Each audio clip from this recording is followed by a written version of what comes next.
Iran ಮತ್ತು Israel ನಡುವೆ ಯುದ್ಧ ನಡೀತಾ ಇರುವಂತಹ ಹಿನ್ನೆಲೆಯಲ್ಲಿ ಭಾರತದ ಮೇಲೆ ಕೆಲವೊಂದು ಉದ್ಯಮಗಳ ಮೇಲೆ ಸಾಕಷ್ಟು ಪ್ರಭಾವ ಬೀರ್ತಾ ಇದೆ. ಅದರಲ್ಲೂ ಕೂಡ ಇದೀಗ ಹೋಟೆಲ್ ಉದ್ಯಮದ ಮೇಲೆ ಒಂದು ದುಷ್ಪರಿಣಾಮ ಉಂಟಾಗಿರುವಂಥದ್ದು.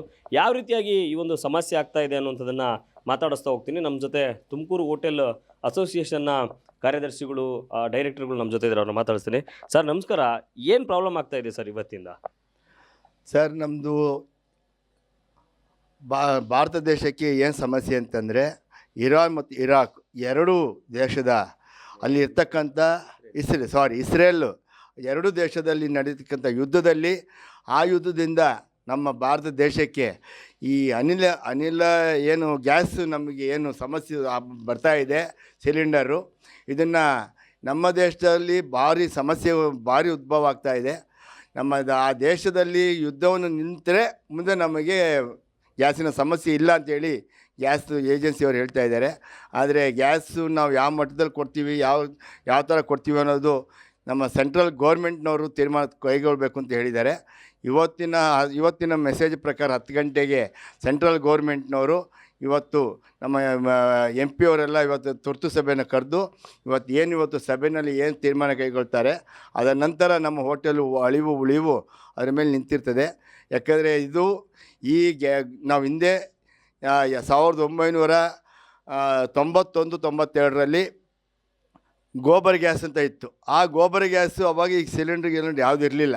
ಆವಾಗ ಗೋಬರ್ ಗ್ಯಾಸ್ ಇತ್ತು, ಸಿಮೆಣ್ಣೆ ಇತ್ತು, ಸೌದೆ ಇತ್ತು. ಆದರೆ ಇವತ್ತು ಆ ಮಟ್ಟದಲ್ಲಿ ಇರ್ತಕ್ಕಂಥ ಎಕ್ವಿಪ್ಮೆಂಟ್ಗಳು ನಮ್ಮ ಹತ್ರ ಇಲ್ಲ. ಬಿಕಾಸ್ ಆಫ್ ನಮಗೇನಾಯಿತು, ಪ್ರತಿಯೊಂದೂ ಗ್ಯಾಸ್ ಇರೋದ್ರಿಂದ, ಗ್ಯಾಸ್ಗೆ ಅವಲಂಬಿತವಾಗಿರೋದ್ರಿಂದ ನಾವು ಇವತ್ತು ಗ್ಯಾಸ್ ಏನಾದರೂ ಬರಲಿಲ್ಲ ಅಂತಂದರೆ ಹೋಟೆಲ್ ಬಂದ್ ಮಾಡುವಂಥ ಸ್ಥಿತಿ ಬಂದಿದೆ.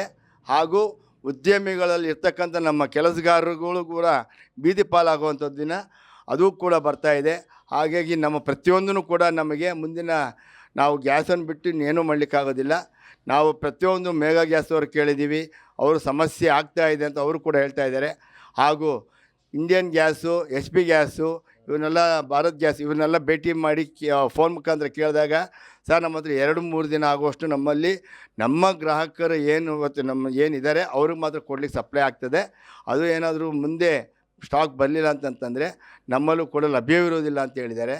ಆದರೆ ಕಮರ್ಷಿಯಲ್ ಸಿಲಿಂಡರ್ ಯಾವ್ದು ಇದೆ ಅದು ನಮಗೆ ಆರೋಗ್ಯ ಇಲಾಖೆ ಆಗಿರ್ಬೋದು ಅಥವಾ ಆಶ್ರಮಗಳಿಗಾಗಿರ್ಬೋದು, ಸರ್ಕಾರಕ್ಕೆ ಇರ್ತಕ್ಕಂಥ ಯಾವುದಾದ್ರು ಇದೆ ಅದಕ್ಕೆ ಮಾತ್ರ ಅವಲಂಬಿತವಾಗಿ ಕೊಡಿ ಅಂತ ಹೇಳಿದ್ದಾರೆ. ಹಾಗಾಗಿ ನಮ್ಮ ಮುಂದಿನ ದಿನಗಳಲ್ಲಿ 60% ನಾವು ಕಸ್ಟಮರ್ಸು ಹೋಟೆಲ್ ಅವಲಂಬಿತವಾಗಿದ್ದಾರೆ. ಹಂಗಾಗಿ ಪ್ರತಿಯೊಂದೂ ಕೂಡ ನಾವು ಹೋಟೆಲ್ ಇಲ್ಲ ಅಂತಂದರೆ ಅವರು ಎಲ್ಲಿ ಊಟ ಮಾಡಬೇಕು ಅನ್ನೋದು ನಮಗೆ ಯೋಚನೆ ಆಗಿದೆ. ಬಿಟ್ಟರೆ ಆ ಕಸ್ಟಮರು ನಮ್ಮ ಹೋಟೆಲ್ಗಳಿಗೆ ಅವಲಂಬಿತವಾಗಿದ್ದಾರೆ. ಹಂಗಾಗಿ ಇದು ಬೇಗ ಈ ಯುದ್ಧ ನಿಲ್ಲಿ ಅಂತ ನಾವು ದೇವರಲ್ಲಿ ಪ್ರಾರ್ಥಿಸ್ಕೊಳ್ತಾ ಇದ್ದೀವಿ. ನಮ್ಮ ದೇಶಕ್ಕೆ ಸಿಲಿಂಡರ್ ಸಿಗಲಿ ಅಂತ ನಾವು ಆಶಿಸ್ತಾ ಇದ್ದೀವಿ. ನಮಸ್ಕಾರ. ಈಗ ಇವತ್ತಿಂದ ಬಂದಿರತಕ್ಕಂಥ ಆದೇಶ ಏನು ಸರ್ ಈ ಸಿಲಿಂಡರ್ ಸಂಬಂಧಪಟ್ಟ? ನೋಡಿ, ಕೇಂದ್ರ ಸರ್ಕಾರವು 1955 ಎಸೆನ್ಷಿಯಲ್ ಕಮಾಡಿಟಿ ಆ್ಯಕ್ಟ್ನ ಇಂಟ್ರಡ್ಯೂಸ್ ಮಾಡಿದ್ದಾರೆ ಇವತ್ತು. ಅಂದರೆ ಏನು ಅಂದರೆ, ಕೇವಲ ಹೆಲ್ತ್, ಎಜುಕೇಷನ್ನು ಮತ್ತು ಅಗ್ರಿಕಲ್ಚರಿಗೆ ಮಾತ್ರ ಕಮರ್ಷಿಯಲ್ ಸಿಲಿಂಡರ್ಸ್ ಕೊಡಿ, ಮತ್ತು ಇನ್ನು ಯಾವುದೇ ಒಂದು ಯೂನಿಟ್ಗೂ ಕೊಡಬೇಡಿ ಅಂತ ಆರ್ಡ್ರ್ ಮಾಡಿದ್ದಾರೆ. ಮತ್ತು ನೋಡಿ, IOC ಅವ್ರು ನಿನ್ನೆ ಅಫಿಷಿಯಲ್ ಆಗಿ ಮೇಲೆ ಕಳಿಸಿದ್ದಾರೆ that we are not going to do any bill or we will not take any order from today ಅಂತ ಹೇಳ್ಬಿಟ್ಟು ಕಮರ್ಷಿಯಲ್ ಸಿಲಿಂಡರ್ಸ್ನ ಬಿಲ್ಲಿಂಗೇ ಮಾಡೋದಿಲ್ಲ ಅಂತ ಹೇಳ್ಬಿಟ್ಟಿದ್ದಾರೆ. ಆಮೇಲೆ ನೋಡಿ, ಇಡೀ ದೇಶದಲ್ಲಿ ನಮಗೆ ಇತ್ತೀಚಿನ ಮಾಹಿತಿ ಪ್ರಕಾರ ಸುಮಾರು 70-80 ಲಕ್ಷ ಹೋಟೆಲ್ಗಳು ನಡೀತಾ ಇದೆ. ಸುಮಾರು 7 ಕೋಟಿ ಜನ ಈ ಒಂದು ಉದ್ಯಮದಲ್ಲಿ ತೊಡ್ಕೊಂಡಿದ್ದಾರೆ. ನೌಕರರಾಗಿರ್ಬೋದು, ಓನರ್ಸ್ಗಳಾಗಿರ್ಬೋದು, ಇನ್ನೊಬ್ಬರು ಥರ್ಡ್ ಪಾರ್ಟಿ ಅಂದರೆ ನಮಗೆಲ್ಲ ಸರಬರಾಜು ಮಾಡುತ್ತಿರೋಂಥವ್ರು, ಪ್ರತಿಯೊಬ್ಬರಿಗೂ ಇದರದ ಪರಿಣಾಮ ಬೀರುತ್ತೆ.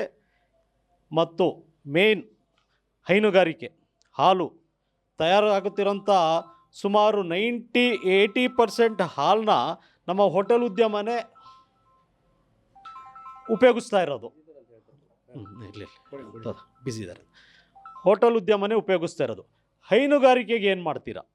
ಆಗಲಿ, ನಾವಿವತ್ತು ನೀವು ಹೇಳ್ತಾ ಇದ್ದೀರಾ ನಾವು ಸಿಲಿಂಡರ್ ಕೊಡೋದಿಲ್ಲ ಅಂತ, ಆಗಲಿ ಹೋಟೆಲ್ ಮುಚ್ಚೋಣ. ಬಟ್ ರೈತರು ಬೆಳೆದಂಥ ಇದಾಗಲಿ, ತರಕಾರಿಗಳಾಗಲಿ, ಆಹಾರ ಪದಾರ್ಥಗಳಾಗಲಿ, ಹೈನುಗಾರಿಕೆ ಅಂತ ಬರೋಂಥ ಹಾಲು ಉತ್ಪನ್ನಗಳನ್ನು ನೀವು ಎಲ್ಲಿ ಇದು ಮಾಡ್ತೀರಾ ಹೇಳಿ. ಆದ್ದರಿಂದ ಇದೊಂದು ಸೀರಿಯಸ್ ಕಂಡೀಷನ್.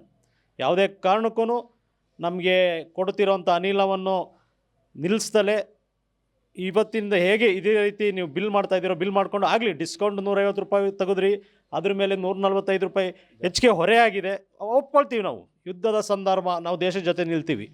ಆದರೆ ಸರಬರಾಜು ಮಾಡೋದನ್ನು ಯಾವುದೇ ಕಾರಣಕ್ಕೂ ನಿಲ್ಲಿಸಬೇಡಿ ಅಂತ ನಾವು ಅಸೋಸಿಯೇಷನ್ ಪರವಾಗಿ, ಸಾಮಾನ್ಯ ಜನರ ಪರವಾಗಿ, ರೋಗಿಗಳು, ಬ್ರೆಡ್ಡು, ಬನ್ನು ಪ್ರತಿಯೊಂದು ನಮ್ಮ ಹೋಟೆಲಿಂದನೇ, ಇಂಡಸ್ಟ್ರಿಯಿಂದನೇ ಬರೋಂಥದ್ದು, ಪ್ರತಿಯೊಬ್ಬರಿಗೂ ಎಫೆಕ್ಟ್ ಆಗುತ್ತೆ. ಆದ್ದರಿಂದ ದಯವಿಟ್ಟು ಕೇಂದ್ರ ಸರ್ಕಾರ ಮನವಿ ಮಾಡೋದು, ಯಾವುದೇ ಕಾರಣಕ್ಕೂ ಅನಿಲವನ್ನು ಪೂರೈಸೋದನ್ನು ನಿಲ್ಲಿಸಬೇಡಿ ಅಂತ ಭಾಳ ಬೇಜಾರಾಗಿ ಮತ್ತು ಯಾವುದೇ ಅಸಹಾಯಕರಾಗಿ ನಾವು ನಿಮ್ಮನ್ನು ಕೇಳ್ಕೊತಾ ಇದ್ದೀವಿ. ಯಾವುದೇ ಕಾರಣಕ್ಕೂ ನಿಲ್ಲಿಸಬೇಡಿ. ಹೋಟೆಲ್ ಇಂಡಸ್ಟ್ರಿ ಅಂದರೆ ಡೈರೆಕ್ಟ್ಲಿ ಆರ್ ಇಂಡೈರೆಕ್ಟ್ಲಿ ಸಾಕಷ್ಟು ಆದರೆ ಅಗ್ರಿಕಲ್ಚರು, ಹೈನುಗಾರಿಕೆ, ಎಜುಕೇಷನ್ನು, ಆಫೀಸ್ ವರ್ಕರ್ಸ್, ಇವ್ರ ಮೇಲೆ ಎಲ್ಲರ ಮೇಲೂ ಪ್ರಭಾವ ಬೀರುತ್ತೆ. 100ಕ್ಕೆ 100 ಅಲ್ವಾ ಸರ್? ಬೆಳಗ್ಗೆ ಎದ್ದು ನೀವು ದಿನ ಶುರು ಮಾಡೋದೇ ಕಾಫಿ ಟೀ ಕುಡಿಯೋದ್ರಿಂದ. ಮನೆಯಲ್ಲಿ ಎಷ್ಟು ಜನ ಇದ್ದೀರಾ ಸರ್? ಮನೆಯಿಂದ ಹೊರಗಡೆ ಬಂದಿರೋಂಥ ಎಷ್ಟು ಜನ ಇದೆ? ಲಕ್ಷಾಂತರ ಕೋಟ್ಯಾಂತರ ಜನ ಮನೆಯಿಂದ ಹೊರಗಡೆ ಬಂದು ಜೀವನ ಮಾಡ್ತಾ ಇದ್ದಾರೆ, ಜೀವನ ಕಟ್ಕೊಳ್ಳಿಕ್ಕೆ ಆಚೆ ಬಂದಿದ್ದಾರೆ. ರೋಗಿಗಳಾಗಲಿ, ಎಲ್ಲರೂ ಎಲ್ಲ ಹೋಟೆಲ್ ಉದ್ಯಮಕ್ಕೆ ಅವಲಂಬಿತರಾಗಿದ್ದಾರೆ. ಮೇನ್ ರೈತರು, ಅವ್ರು ಬೆಳೆದಂಥ ಬೆಳೆಯನ್ನು ನಾವು ಮ್ಯಾಕ್ಸಿಮಮ್ ಖರ್ಚು ಮಾಡೋರು. ನಾವು ಹೈನುಗಾರಿಕೆಯಿಂದ ಬರೋಂಥ ಹಾಲಿನ ಪದಾರ್ಥಗಳನ್ನು ಮ್ಯಾಕ್ಸಿಮಮ್ ಖರ್ಚು ಮಾಡೋವಂಥವ್ರು ನಾವು. ಆದ್ದರಿಂದ ಇದು ಭಾಳ ದುಷ್ಪರಿಣಾಮ ನಾಗರಿಕರ ಮೇಲೆ, ಸಮಾಜದ ಮೇಲೆ ಬೀಳುತ್ತೆ. ಯಾವುದೇ ಕಾರಣಕ್ಕೂ ಹೋಟೆಲ್ ಬಾಗ್ಲಾಕಕ್ಕೆ ತಾವು ಬಿಟ್ಕೊಡ್ಬಾರ್ದು. ಅನಿಲ ಪೂರೈಕೆಯನ್ನು ಇದೇ ರೀತಿ ಕಂಟಿನ್ಯೂ ಮಾಡಿ ನಮ್ಮ ಒಂದು ಮನವಿಗೆ ಸ್ಪಂದಿಸಿ ಮತ್ತು ಈ ಉದ್ಯಮ ಉಳಿಯಲು ನೀವು ಸಹಕಾರಿ ಆಗಬೇಕು ಅಂತ ಕೇಂದ್ರ ಸರ್ಕಾರನ ಕೈ ಮುಗಿದು ಬೇಡ್ಕೊಳ್ತಾ ಇದ್ದೀವಿ. ಸರ್, ಈಗ ತುಮಕೂರಲ್ಲಿ ಸದ್ಯದ ಮಟ್ಟಿಗೆ ಎಷ್ಟು ದಿನಕ್ಕೆ ಸ್ಟಾಕ್ ಇದೆ, ಏನೆಲ್ಲ ಸಿಗ್ಬೋದು ಅಥವಾ ಎಷ್ಟು ದಿನ ನಡೆಸ್ಬೋದು ಸರ್ ಉದ್ಯಮ?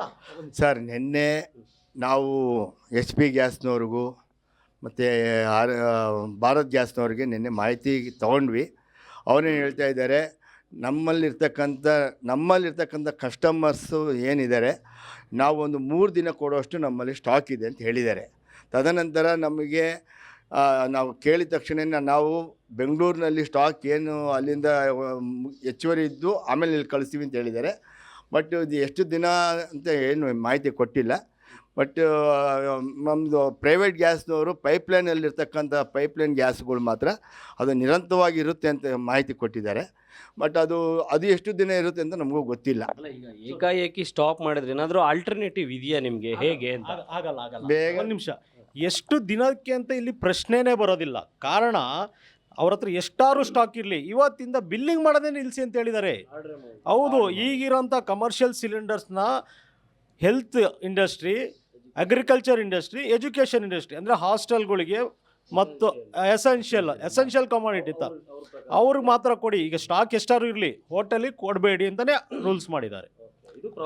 ಇದು ನಿಜವಾದ ಸಮಸ್ಯೆ. ಇಲ್ಲಿ ನಿಮ್ಮ ಸ್ಟಾಕ್ ಹತ್ರ ಇರೋವರೆಗೂ ಒಂದು ವಾರ ಆದರೂ ಕೊಡ್ತಾ ಇದ್ದರೆ ಅಷ್ಟರೊಳಗಡೆ ಯುದ್ಧ ನಿಲ್ಬೋದೇನೋ, ಒಳ್ಳೆಯದನ್ನೇ ನಾವು ಬಯಸೋಣ. ಯುದ್ಧ ನಿಂತು ನೆಕ್ಸ್ಟು ಸಮಸ್ಯೆ ಬಗೆಹರಿಬೋದು. ಆದರೆ ಇಲ್ಲಿ ಸಮಸ್ಯೆ ಆಗಿರೋದು ಇವತ್ತಿಂದ ಬಿಲ್ಲಿಂಗೇ ಮಾಡಬೇಡಿ ಅಂತ. ನೋಡಿ, IOCಗೆ ಬಂದಿರೋಂಥ ಮೇಲ್ನ ನಾನು ಇವತ್ತು ತಂದಿದ್ದೀನಿ. ಈಗ ಸ್ಟಾಕ್ ಎಷ್ಟಿದೆ ಅಂತ ಅಲ್ಲಿ ಲೆಕ್ಕನೇ ಬರಲ್ಲ. ಇವತ್ತಿಂದ ಕೊಡಲೇಬೇಡಿ. ಆಲ್ಟರ್ನೇಟಿವ್ ಇಲ್ಲ ಅಂತೀರಾ? 100ಕ್ಕೆ 100 ನಮ್ಮ ಆಲ್ಟರ್ನೇಟಿವ್ ಇಲ್ಲ. ಅಳಿವು ಉಳಿವು ಯುದ್ಧದ ಮೇಲೇ ನಮ್ಮ ನಿಂತಿದೆ. ಸರ್ಕಾರಕ್ಕಿಂತ ಯುದ್ಧದ ಮೇಲೆ ಅದ್ರ ಮೇಲೆ ನಮ್ಮ ಪರಿಣಾಮ ಬೀಳ್ತಾ ಇದೆ. ಸರ್ಕಾರ ಏನೂ ಮಾಡಲಿಕ್ಕಾಗ್ತಾ ಇಲ್ಲ. ಯಾಕಂದರೆ ಸರ್ಕಾರ ಯುದ್ಧ ನಿಲ್ಲಬೇಕು ಅಂತ ಒಂದೇ ಅವರು ಆಶಯವನ್ನು ವ್ಯಕ್ತಪಡಿಸ್ತಾ ಇದ್ದಾರೆ. ಇದಿಷ್ಟು ತುಮಕೂರು ಹೋಟೆಲ್ ಅಸೋಸಿಯೇಷನ್ ಅಂದರೆ ನಿರ್ದೇಶಕರು ಮತ್ತು ಆಡಳಿತ ಮಂಡಳಿಯವರು ಹೇಳ್ತಾ ಇರುವಂಥದ್ದು. ಸದ್ಯಕ್ಕೆ ಸ್ಟಾಕ್ ಎಷ್ಟಾದರೂ ಇರಲಿ, ಆದರೆ ಈಗ ಏನು IOCಯಿಂದ ಒಂದು ಆರ್ಡ್ರ್ ಬಂದಿದೆ, ಏಕಾಏಕಿ ಕಮರ್ಷಿಯಲ್ ಸಿಲಿಂಡರ್ಗಳನ್ನ ಬಿಲ್ಲಿಂಗನ್ನು ನಿಲ್ಲಿಸಬೇಕು ಅನ್ನುವಂಥದ್ದು. ಇದು ಹೋಟೆಲ್ಗಳ ಮೇಲೆ ಭಾಳ ದೊಡ್ಡ ಮಟ್ಟದ ಪರಿಣಾಮ ಅಥವಾ ದುಷ್ಪರಿಣಾಮವನ್ನು ಬೀರುತ್ತೆ ಅನ್ನುವಂಥದ್ದು. ಮಧು ಇಂಗ್ಳದ ನ್ಯೂಸ್ ಫಸ್ಟ್ ತುಮಕೂರು.